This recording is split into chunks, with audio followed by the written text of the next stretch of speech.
বঙ্গোপসাগরে সৃষ্ট নিম্নচাপটি গভীর নিম্নচাপে পরিণত হয়ে যশোর অঞ্চলে অবস্থান করছে। এর ফলে গতরাত থেকে রাজধানীসহ সারা দেশে শুরু হয় ভারী বৃষ্টিপাত, যেটি আজও অব্যাহত থেকে রবিবার নাগাদ কমতে পারে বলে জানিয়েছে আবহাওয়া অধিদপ্তর।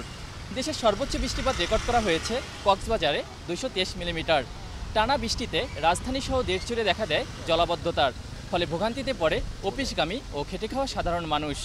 আমার ছেলে অসুস্থ, কিডনি ডায়ালিসিস রোগী, তো এখন বৃষ্টির মধ্যে না যাইতে কোনো উপায় নাই, যাইতে হবে। এই জন্য গাড়ির অপেক্ষায় এখানে দাঁড়ায় আছি।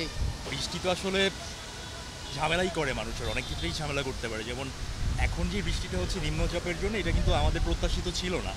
তো হঠাৎ করে যেহেতু এরকম বৃষ্টি শুরু হয়ে গেছে, তো স্বাভাবিক এটা নাগরিকদের জীবনে একটু হলেও কষ্ট দিবে। আর পাশাপাশি এই বৃষ্টির মধ্যে যারা বাসা বাড়িতে থাকতে পারে না, রাস্তায় থাকে, ওদের কথাটাও একটু ভাবি আমরা। ওরাও কিন্তু খুব একটা ভালো নেই। তো বৃষ্টি আসলে সবার জন্যই কোনো না কোনোভাবে আসলে এই সময় আসাটা একটু দুঃখজনক।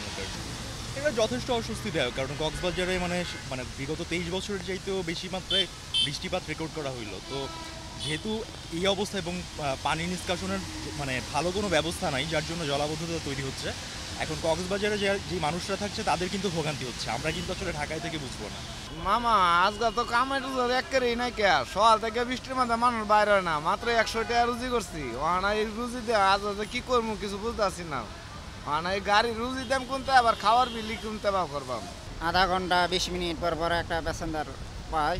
কষ্ট হইলে আমাদের কোনো ধৈর্য থাকতে হচ্ছে।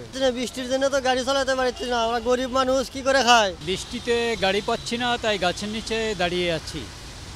ঠিক আছে, এতে অনেক কষ্ট হচ্ছে। তারপরও যেতে হবে আমাদের, গাড়ির অপেক্ষায় আছি, কখন গাড়ি আসলে তারপরে অলরেডি আমরা গাড়িতে উঠবো। সকালে তো যাওয়ার সময় ভোগান্তি হয়েছে, বাস পাওয়া যায় না ঠিকভাবে, অনেক জ্যাম ছিল যে যমুনা গেটে, অনেক লেট হয়েছে, অনেকে ক্লাসও মিস করছে। কষ্ট হইলে বাবা কি করবো, যেতে হবে তো, বাসায় যেতে হবে তো। সময় যেতে আসছে, আগে মাছ আশা করতেছি, বাসায় বেশি দূরে কাছে গেছে। আমার মেয়ের বাসাতে আসছিলাম ডাক্তার দেখাইতে, উত্তরা ডাক্তার দেখাইলাম, এখন চলে যাচ্ছি নিজের বাসা সাভার নবীনগর। নিম্নচাপটি আরও উত্তর পশ্চিম দিকে অগ্রসর হতে পারে বলে জানিয়েছে আবহাওয়া অধিদপ্তর।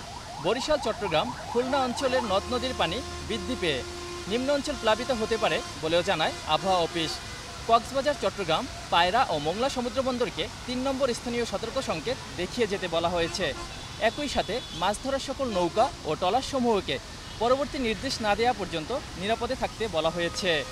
ওয়ালিউল রনি, নাগরিক, ঢাকা।